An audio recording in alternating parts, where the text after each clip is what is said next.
Hi, this is Curt Robbins from Higher Learning LV, and welcome to Curt's Cannabis Corner. And this week, I'm blessed to have some really smart guests with me. I've got Alana Armstrong from Toronto with Alan Aldous. I've got Wesley Donahoe from the Ninth Block. That's a marketing and branding firm from Denver.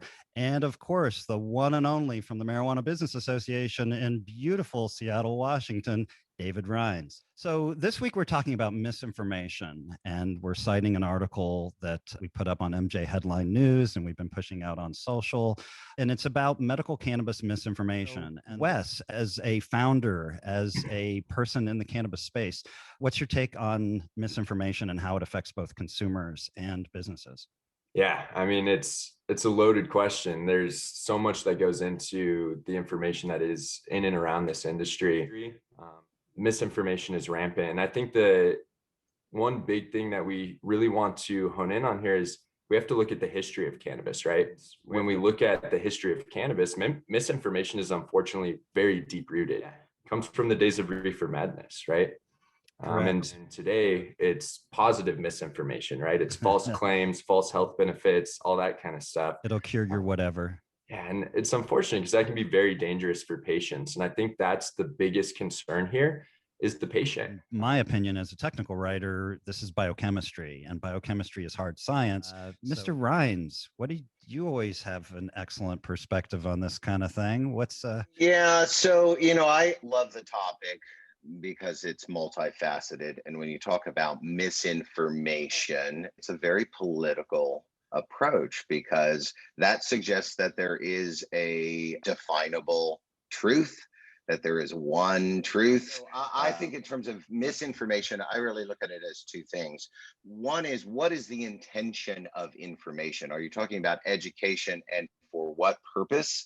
For erudition, to prove that you're right? What is the point of informing folks? And in our commercial context, really, I would suggest that most of it is marketing speak.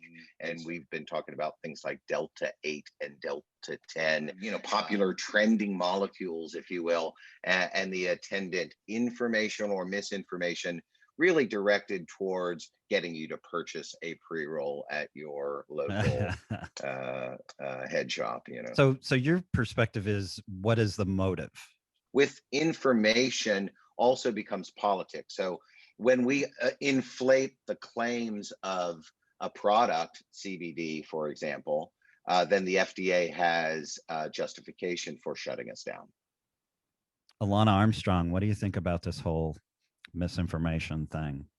It's certainly something that I've witnessed and come across throughout writing about cannabis, just in terms of research and making sure that sources are solid. Who is disseminating this information? Who do they work for? And is there a motive to what they're saying? If they're taking a stance on something or saying this is all good, this is all bad, who's saying this? Is it normal? Is it Sam? Is it right. Or are they affiliated with a certain company? You need like a motivation, a means, and an opportunity. And the means and opportunity has really kind of blown up. I remember many years ago in journalism school, maybe my first true reporting class, we were given a copy of the local newspaper, and the professor said, identify the stories in today's newspaper that were placed by public relations. Oh, that's a neat exercise. That's right? Cool, yeah. And I thought, well, none of them, by God, it's the news. This is journalism. And in fact, once you drill down to it, every story was placed by some kind of public relations. Dylan said, right, all propaganda is phony. Right. Who is funding science, and what is the purpose? Are medical researchers trying to cure cancer? Are they trying to build marketplace and market share? Right. And I would suggest that research is expensive and is all designed with a profit motive. Where's the money coming from? Why is this information being put out there? And back to your first point, Dave, about the PR and the exercise you had to do in school is super interesting. Yeah. Because the ninth block over here, we do PR for a lot of clients in the cannabis industry. From a PR perspective, we're doing our job in making sure that our client's voice is positioned as a thought leader within that publication. But there's a fine line, and really, I think it comes down on the PR side to an ethical dilemma of being able to pull in the right information, pull in the right sources, and not doing it for the job or for the client, but rather for the audience. What are some of the strategies that you and your cohorts at Alan Aldous use to try to make sure that you're not spreading misinformation? I mean, is this a research-based thing for you? I'm definitely a research first person, but since I'm not the one writing the stories, we actually don't write stories on our own volition. I like the part that you included in the article that kind of spoke to how the publication itself vets information. As a technical writer, I see two layers to it. I see the information itself kind of in a theoretical vacuum, and then I see the information source. So like back to what Dave was saying, we get this herd mentality. So, oh, look, a study from Yale or Harvard. Oh, well, we trust them, right? So obviously we don't even have to vet the information itself. And that's where I think we as business people and information propagators and creators have to go to the extra mile and look at both the source and the information itself. You can't get lazy and look at just one. Spiro Agnew famously once said, "Don't confuse me with the facts." Right? I think sometimes we like a good story, and facts be damned. No wonder consumers would rather watch Dancing with the Stars. It's easier, right? So I think the point of the motivation, where this information is coming from, is super, super important, because that really can tell us if something inherently may or may not be biased just based on what these folks are trying to do. Without any type of oversight or regulation on this information, at least especially when we're talking about research, right? There's nothing that we can do until we get to that point. Well, I'm going to suggest that what is happening is traditional medicine and traditional industries are absorbing the cannabis industry and are delineating and deciding those standards and mapping them to the traditional business categories. And so what you're seeing with the FDA and the DEA is a coordinated effort to define which of these cannabis products they will have in their purview. We still have to battle the fight of what's the motivation behind this information, right? Because just because there's oversight boards, just because there's regulatory organizations involved, doesn't mean that goes away. In fact, it means it's probably a bigger issue at that point. Just because something has cannabis in it doesn't mean it's a good thing. Let's talk about the can of cocaine fiasco, the product that came out as Can of bumps. Can of bumps. And let's just, snort it like cocaine at the parties. This was a bad idea. This was not a good thing. Brand identity be damned. This is not a good thing for anyone. But it was motivated by the profit motive, and it got a lot of attention. It got a lot of attention. That's damn straight. Yeah. That's a good example of not that it's a bad product idea. We don't know if it's dangerous.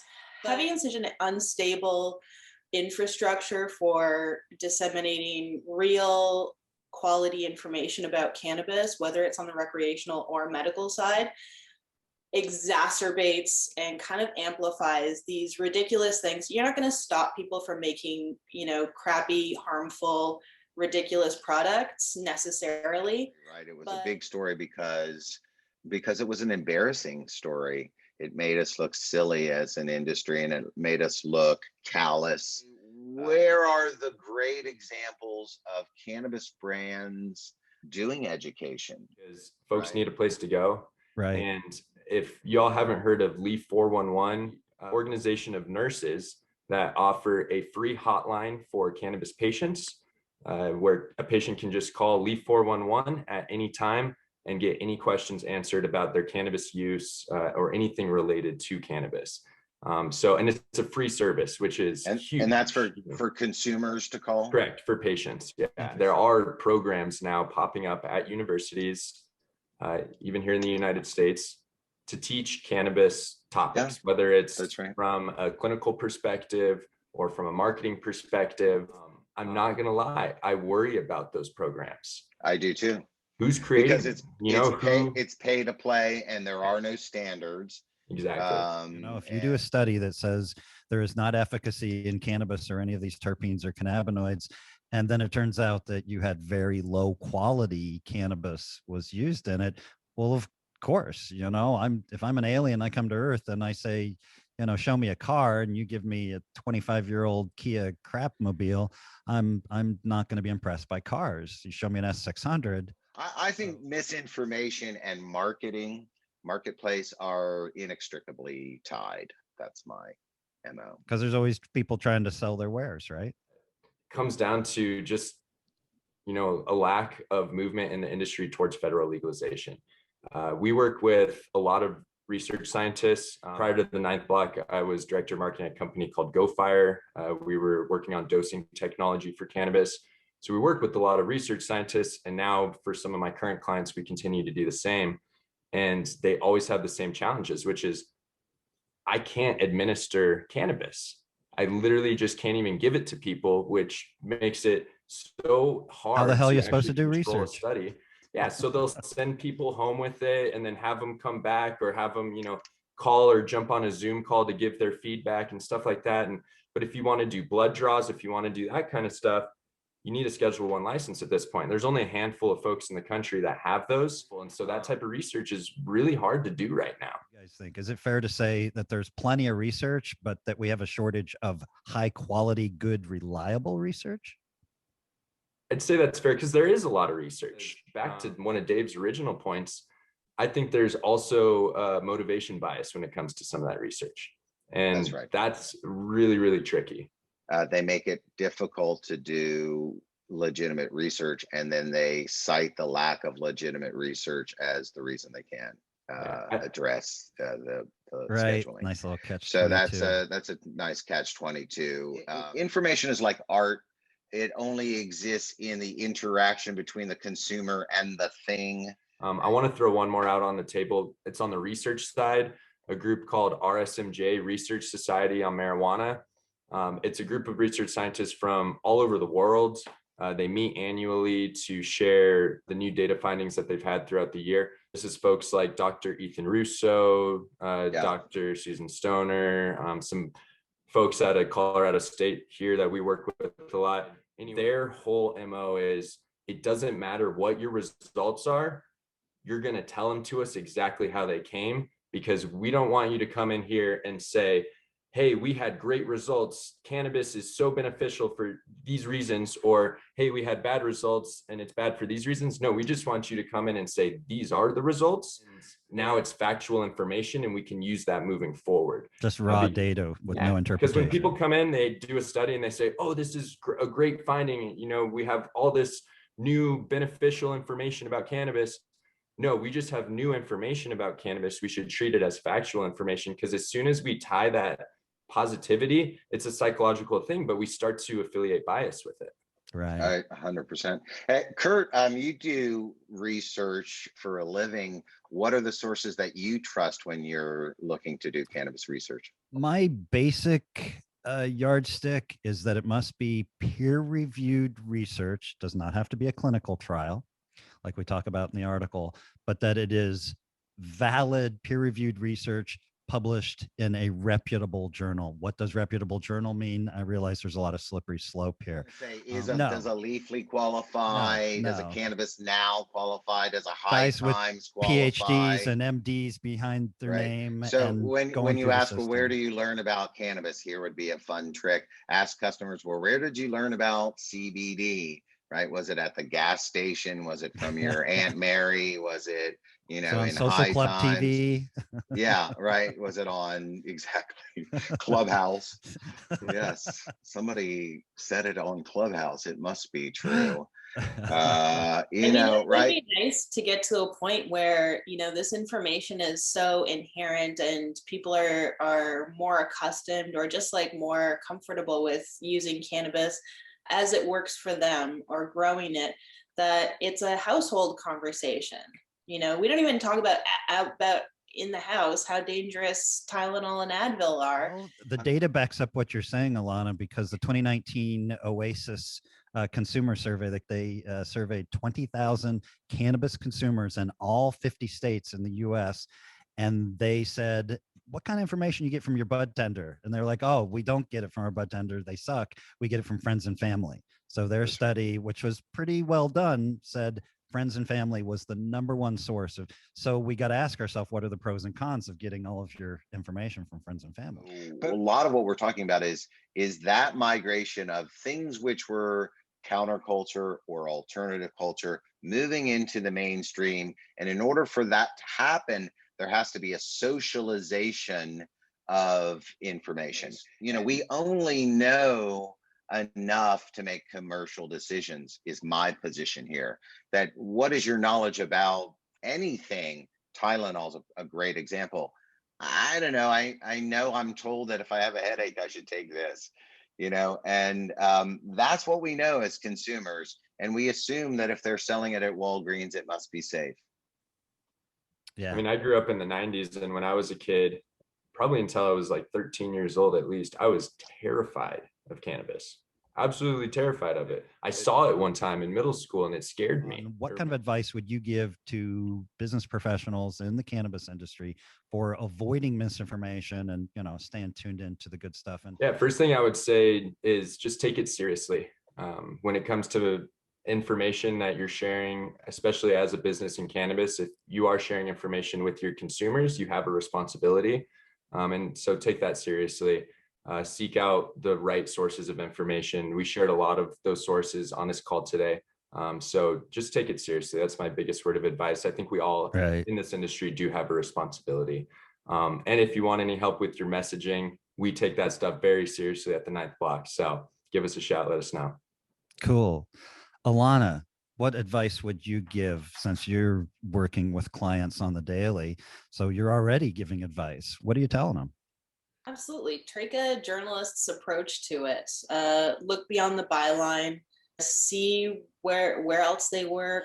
Is there a disclaimer that lets you know that their information, you know, might be biased in one way or another for a reason? If the reason isn't there, like David says, ask questions. Yeah, if you need help with your messaging, staying on track, staying compliant, and making sure that you're not spreading misinformation, you can always give us a call at Alan Aldis, and I'm at Alana Armstrong on all social media. Excellent.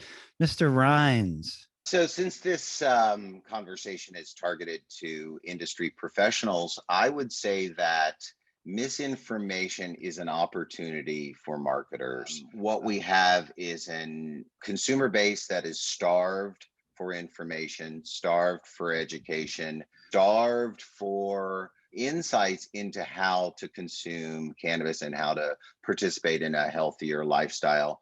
So you're saying the sea of misinformation is an opportunity for legitimate players to put out true information. It's if it all sucks, then put out the good. It's a void in which an authority will come in to fill the opportunity, and the opportunity is to establish your brand, your company, as a purveyor not only of fine products and services, but of straightforward information, trustworthy community. Trust. Yeah, it comes down to trust. That's right. Well, I want to thank everyone for showing up and talking about medical cannabis and cannabis industry misinformation this week. Alana Armstrong from Alan Aldis in Toronto, Wesley Donahoe from the 9th Block in Denver, and David Rheins from MJBA in Seattle. Thanks again, guys. Thanks, Curt. Yeah, thank you.